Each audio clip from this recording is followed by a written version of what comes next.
Mga classmate, ngayong adlaw, welcome to my vlog. John Carpinterong Bisaya.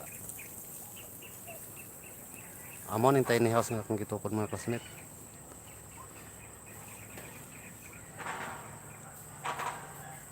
Akan nga beam, mo na siya ang loft. Ayun, kini nga side, mo na siya ang terrace.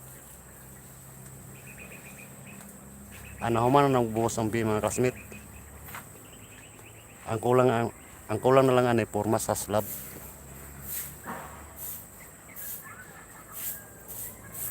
Kato mga bago pa nga mga mason carpenter. Akong itulo sa inyo ang distansya sa kabilya sa beam mga classmate dire sa iyang slab para makabantay mo inig buhos o pila iyang distansya.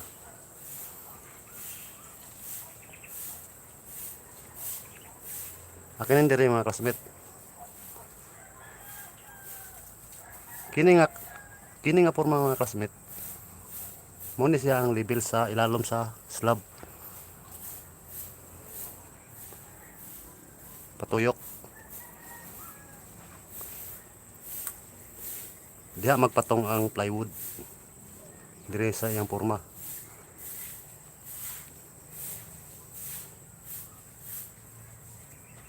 Kining distansya sa kabilya mga classmate ug dire sa iyang porma 2 inches. Di ginato nga idikit to sa dire mga classmate kini nga kabilya. Kaya ang atong kabilyada sa slab ani mga classmate, 2 slab, top and bottom. Kung gamay na lang imong distansya dire mga classmate, ang imong bottom bar maglisod na ka og pasulod dire sa ilalom. Kaya ang kabilya top and bottom. Dire bottom dayon top. Double siya, double. Kinahanglan 2 inches gyud atong distansya. Kaya nga atong flooring sa slab 4 inches. Kini gamay lang ni nga tips mga classmate para sa mga bago pa sa ingani nga klase nga trabaho, para di kita masipyat. Kay muubos na siya mga classmate, ang imong bottom bar musangyad na sa porma sa plywood dire sa iyang slab.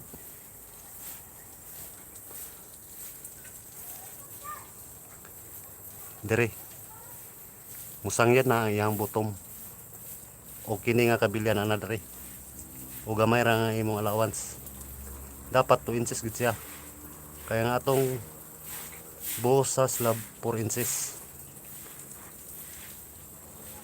Dapat ang iyang bottom di siya musangyad sa plywood. Dire.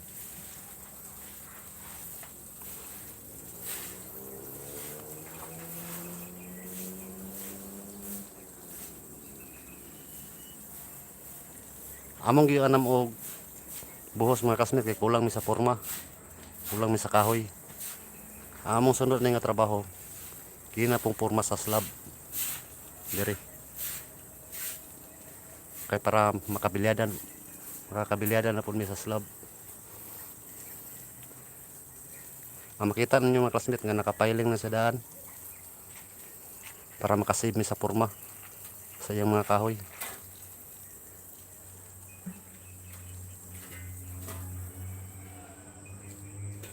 Ang kanan di sa loop mga classmate, ubos na dire sa terrace.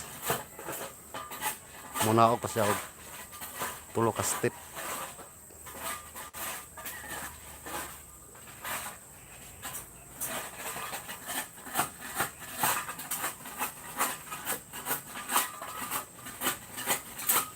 At apay balay sa pikas mga classmate, wala pay beam. Among nabiar. Ang kini sa among giuna.